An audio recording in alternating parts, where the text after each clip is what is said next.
Chapter 19, Pinterest Boyfriend. Time skip, outside of the hospital. A couple of days later, Steve was holding Alisa's hand as she's been recovering from the attack from the Siegbarst. Alisa notices how quiet Steve is being, and she decided to tease him. "Someone's awfully quiet." Steve looks at her as he opens the car door, then chuckles. "Well, I thought we could do a picnic, since you are still healing." Alisa looks at him and she slowly smiles. "I would love that." Time skip home. The drive home was loud, not from the radio, not from traffic, but from Alisa. She looks over to Steve. "I still can't believe you said that to the nurse, boyfriend," with no hesitation. "Very bold of you, Captain." Steve kept his eyes on the road, fighting a smile. "It was a question, I answered it." "You answered it with confidence." He glanced over at her at a red light. "Are you complaining?" "Absolutely not." By the time they pulled into the driveway, she was mid-rant about how Monroe practically worn a path into the hospital floor right alongside Steve. The two of them packing in synchronized Liker, an anxious support duo who refused to sit down. "I don't pace," Steve muttered as he came around to open her door. "You absolutely pace." "I walk with purpose." She laughed, taking his hand as she stepped out. They reached the front door together. Steve unlocked it, instinctively stepping slightly ahead of her out of habit, protective and subtle. The door swung open and they both stopped. The living room was completely transformed. A large blanket was spread across the floor in the center of the room, layered with soft cushions and folded throws. Fairy lights were strung along the walls and draped across the windows, casting a warm golden glow. On the blanket sat a wicker basket, already opened sandwiches wrapped neatly, fruit in small glass bowls, chocolate-covered strawberries, and 2 glass bottles of sparkling lemonade.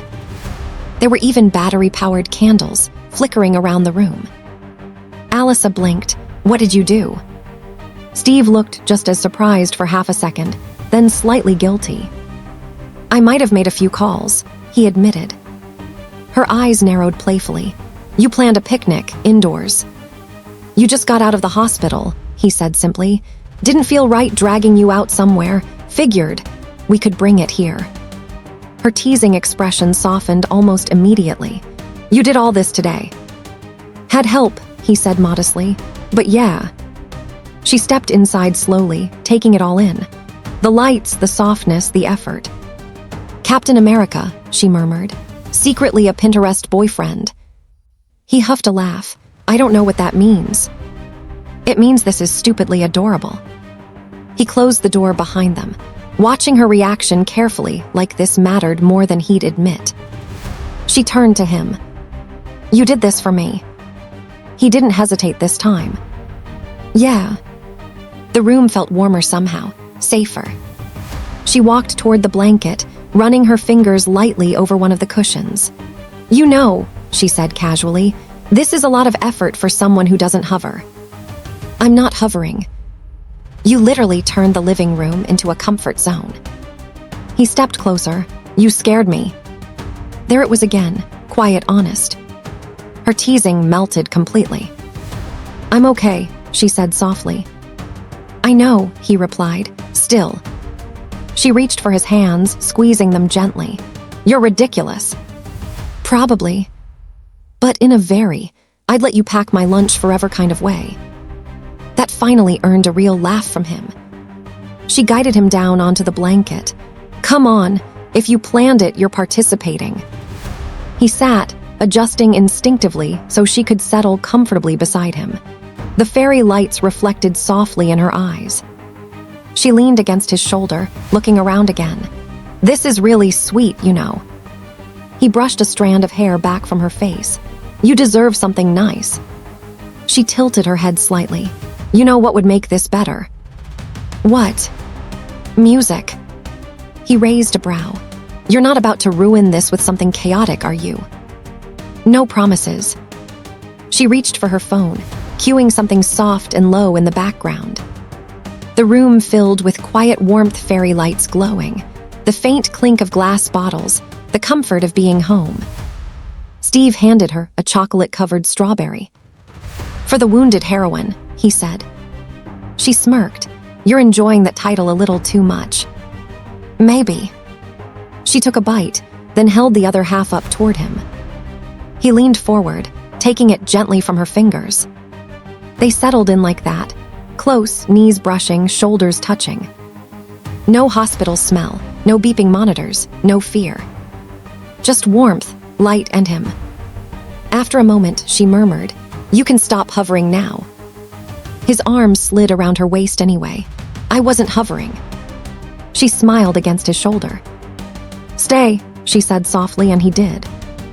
Chapter 20, Mystic Falls Isn't Ready. Time skip home. Alisa and Steve was in the kitchen. Steve's reading the Grimm grimoire while Alisa is washing the dishes. Alisa looks over to Steve and notices his face is set on consultation look, and she smiles. Alisa grabs her phone and quietly took a picture before she notices a missed call from her sister Alina again, and that reminded her of something. She looks back at Steve to tell him, "I need to ring someone." Steve looks up from the book and he nods. "Okay."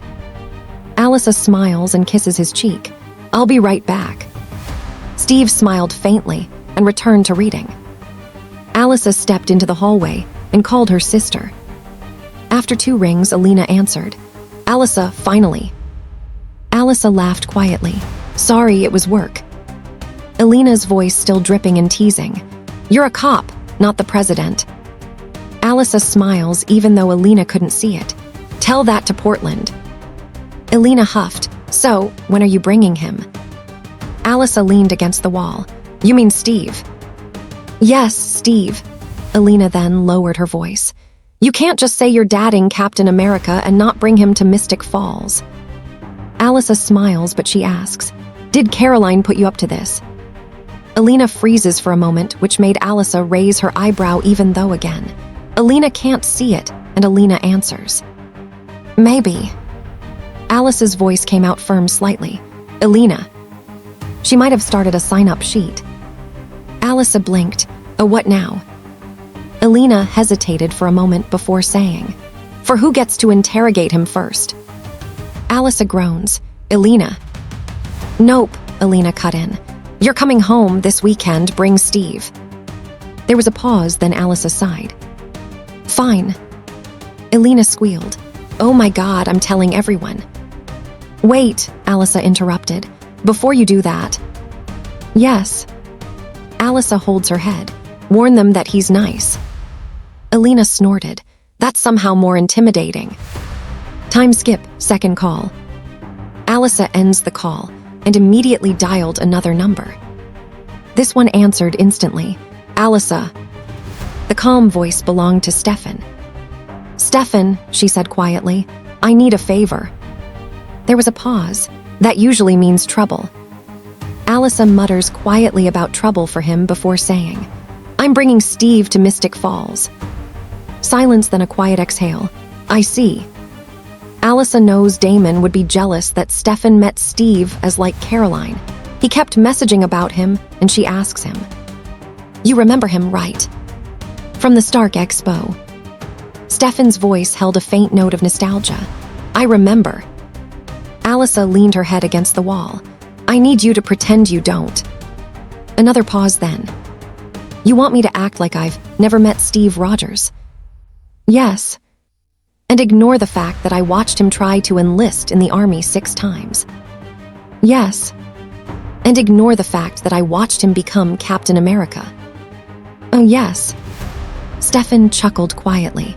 "You know, I erased myself from that world for a reason." "I know. Blame Caroline for asking. But Mystic Falls already knows about Steve." Stefan sighed. "And you want to keep the past, the past." "Exactly."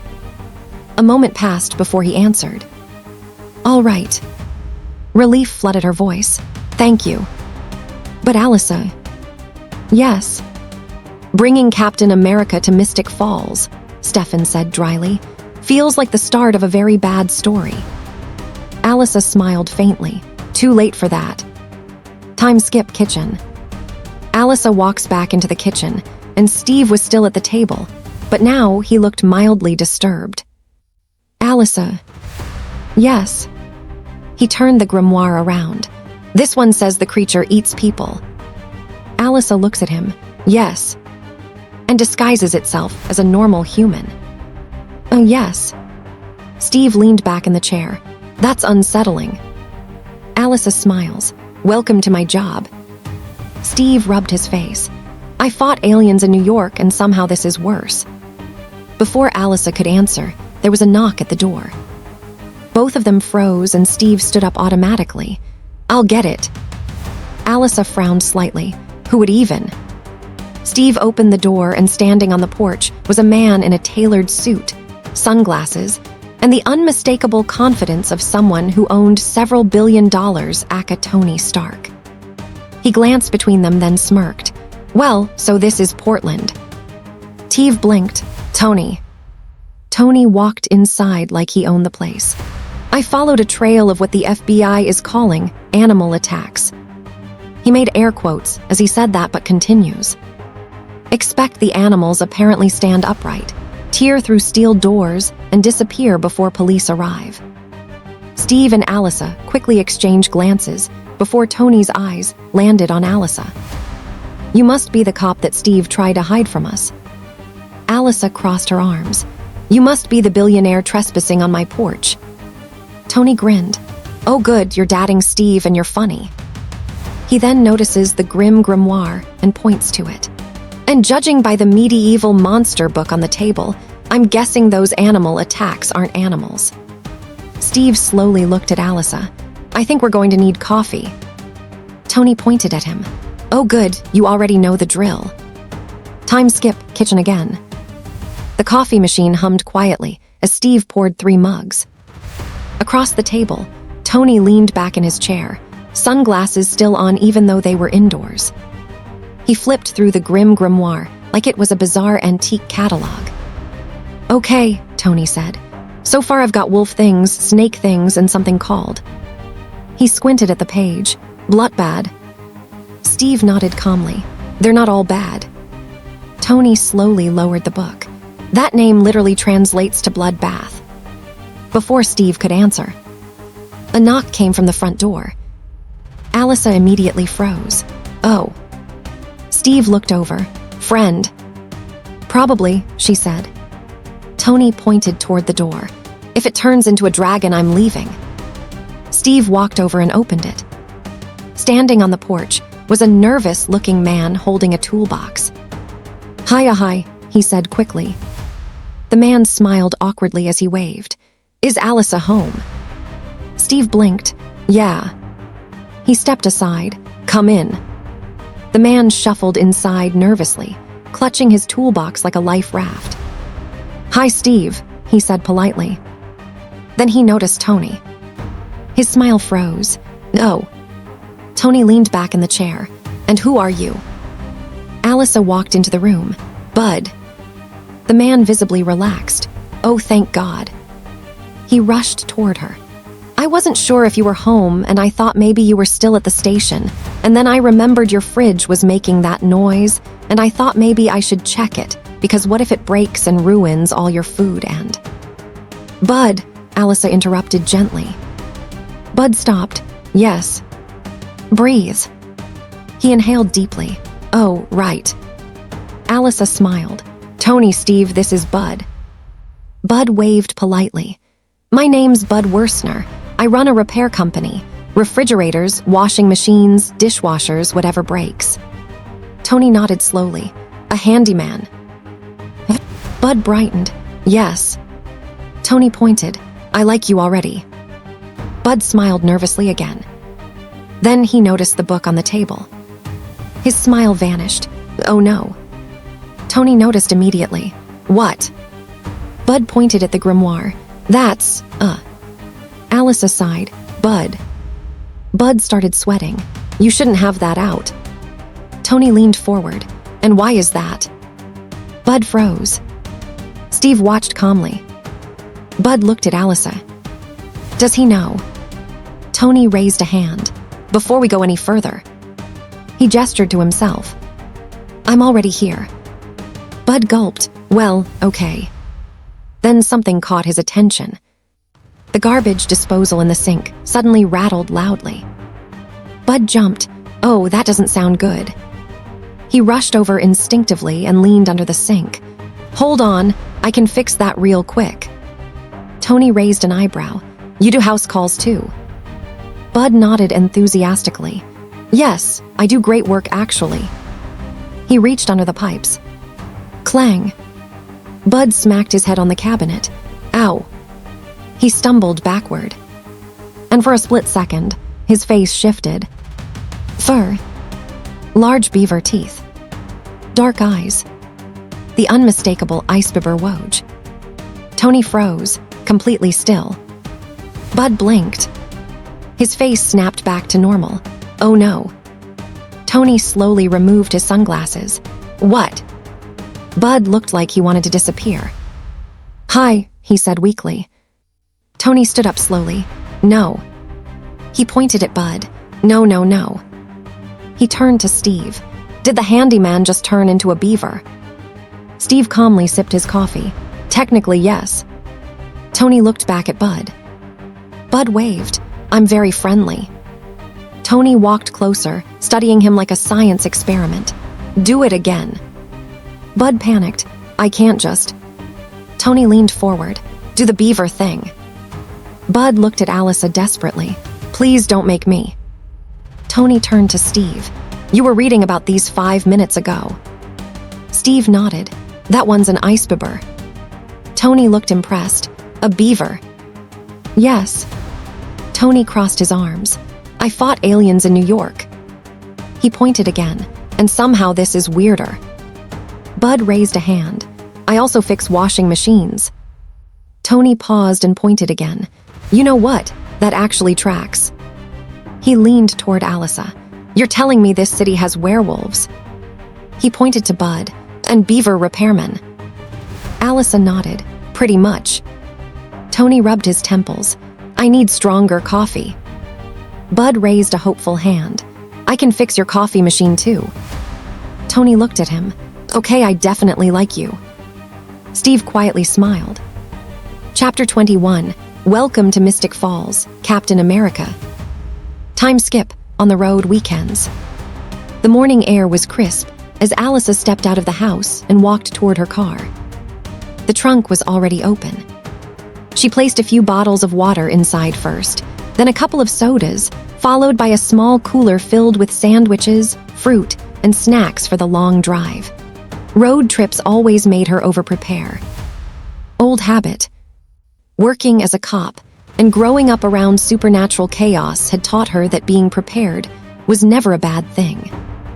She shut the cooler and leaned against the trunk for a moment, staring down the quiet road. Then she heard footsteps. She looked up to see Steve walking toward her. He had that calm, steady walk of his, the one that made everything feel safe and terrifying at the same time. Alisa sighed dramatically and pushed herself off the car. When he reached her, she wrapped her arms around his shoulders and buried her face briefly into his chest. I'm not ready for my family to meet you, she groaned. Steve chuckled softly, resting his hands on her waist. That bad? He asked. Alisa pulled back slightly. You remember when I told you Portland had supernatural creatures? Steve nodded. Wesson, he said simply. Yeah, Alisa muttered.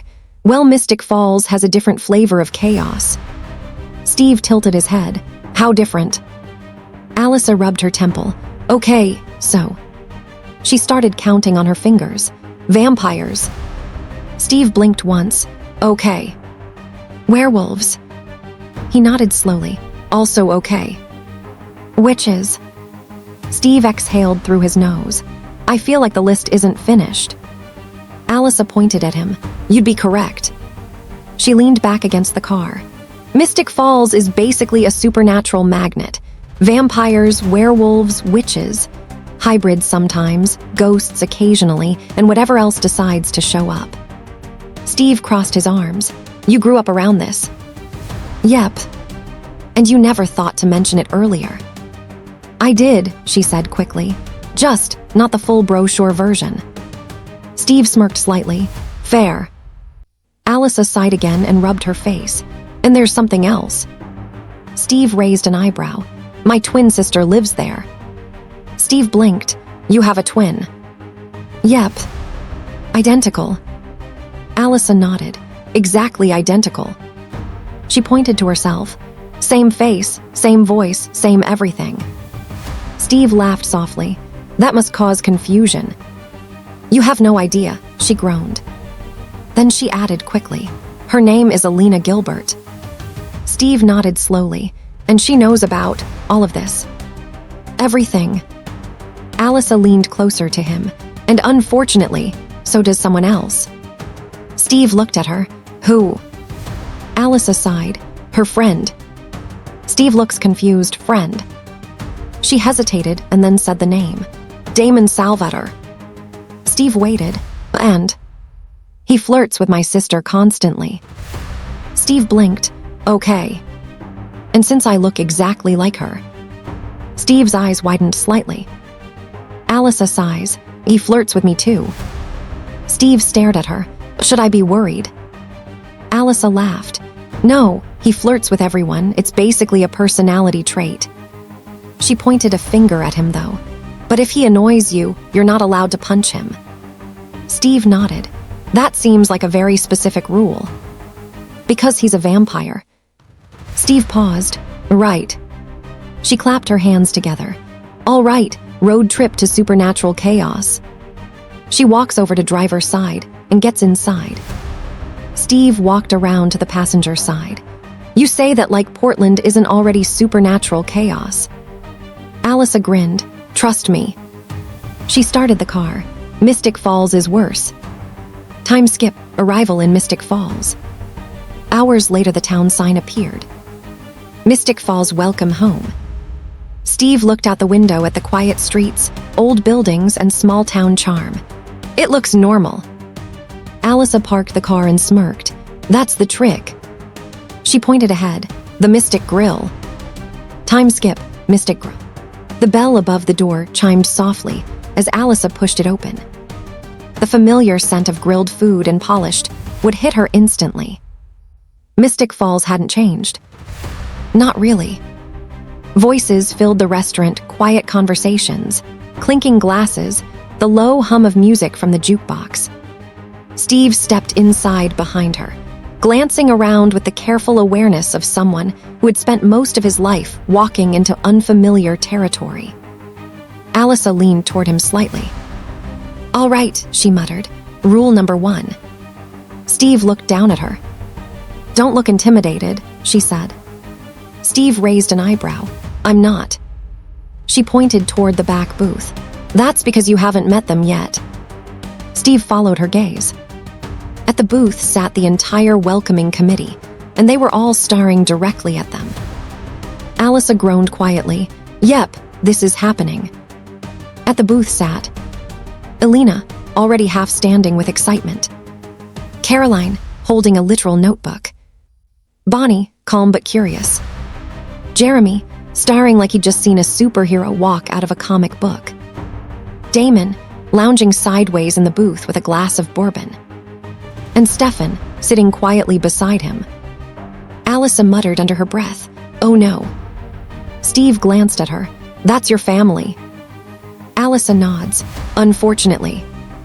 Alina stood up immediately. Her eyes lit up the moment she saw Alisa. Alisa. Before Steve could react, Alina had already pulled her sister into a tight hug. You actually came. Alisa hugged her back, laughing softly. You told the whole town, didn't you? Alina smiled innocently. Maybe. Then Alina stepped back and finally looked up at Steve. For a moment she froze, because standing in front of her was Steve Rogers. She blinked. Hi. Steve smiled politely. Hi. Alisa gestured between them. Alina, this is Steve. Steve extended a hand. It's nice to finally meet you. Alina shook his hand, still slightly stunned. You're very tall. Alisa groaned. Alina. Before anyone else could speak, a chair scraped loudly across the floor. Caroline stood up instantly. Notebook in hand, Okay, I have questions. Alisa pointed at her. No. Caroline ignored her. She walked straight up to Steve. You're Captain America. Steve nodded politely. Yes. Caroline flipped open the notebook. Great, first question. Alisa stepped between them and gently pushed the notebook down. Caroline. Second question then. Caroline. Caroline sighed dramatically. Fine. Then she smiled brightly at Steve. Welcome to Mystic Falls. Bonnie stood next. She walked over calmly. Her eyes studied Steve quietly for a moment. Then she smiled. Nice to meet you. Steve nodded. You too. Bonnie glanced briefly at Alisa. You weren't exaggerating. Alisa sighed. About which part? Bonnie smiled slightly. All of it. Jeremy walked over next. He tried very hard to look normal. He failed immediately. Hi. Steve smiled at him. Hi. Jeremy cleared his throat. So, He hesitated. Did you actually punch Hitler? Alisa covered her face. Jeremy. Steve chuckled softly. Not personally. Jeremy nodded slowly. Still cool. Then a slow clap echoed from the booth. Damon stood up lazily. Bourbon glass still in his hand. Well, he said smoothly, this is surreal. He walked toward them. His eyes flicked between Alisa and Steve. Then he smiled at Steve. So you're the famous Captain America. Steve studied him calmly. And you must be Damon. Damon smirked. Oh, good. He took a sip of bourbon. She warned you about me. Alisa folded her arms. Extensively. Damon's gaze shifted back to Steve. You know, he said casually, I've been alive for over 170 years. He leaned slightly closer. And I never expected Mystic Falls to become a superhero crossover episode. Steve didn't react. Damon smiled wider. I like you already. Behind him, Stefan finally stood. He walked over quietly. His expression calm. But his eyes lingered on Steve a moment longer than the others. Recognition flickered there, just for a second, and then it vanished. Stefan extended his hand. Stefan. Steve shook it. Steve. Stefan nodded once. Welcome to Mystic Falls. Alisa noticed the look Stefan gave him. Just briefly. She knew that look. Stefan remembered. But he kept the promise, and he said nothing. Damon looked around the group. Well, he said, this town officially has everything now. He raised his glass toward Steve. Vampires. He pointed toward Bonnie. Witches. Then toward the window, where the forest stretched beyond the town. Werewolves. Then finally back to Steve and Captain America. Damon smirked. Mystic Falls had no idea what was coming, but Alisa did. She leaned slightly toward Steve and whispered quietly, See. Steve looked around the table of supernatural beings, casually arguing with each other. Then he smiled faintly. You weren't kidding. Time skip, outside the Mystic Grill. The night air was cool as the group stepped outside the grill. Caroline was still asking questions behind them. Okay, but the shield. Caroline, Alisa said firmly. Caroline stopped mid-sentence. Right, boundaries. Damon smirked behind his bourbon glass. Steve leaned slightly closer to Alisa. Does she always carry interrogation equipment? She color-coded it once, Alisa muttered. Elena walked ahead toward a parked car and tossed the keys lightly in the air before catching them again. Come on, she said, smiling over her shoulder. You two are staying at the house. Alisa blinked. You're volunteering the Gilbert house. Elena shrugged. Dad would have loved the idea of hosting Captain America. Alisa softened slightly at that.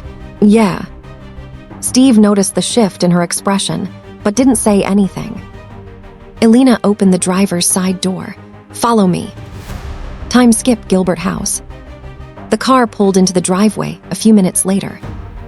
The Gilbert house sat exactly the same as Alisa remembered it. White porch. Tall windows.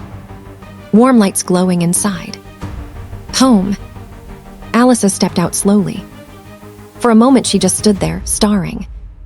Steve closed the car door behind her. "You okay?" She nodded faintly. "Yeah." But her voice was softer than usual. Elena unlocked the front door. "Come on." The house creaked slightly as they stepped inside. Old wood floors. Familiar photos on the walls. Alice's eyes scanned everything automatically. Nothing had changed.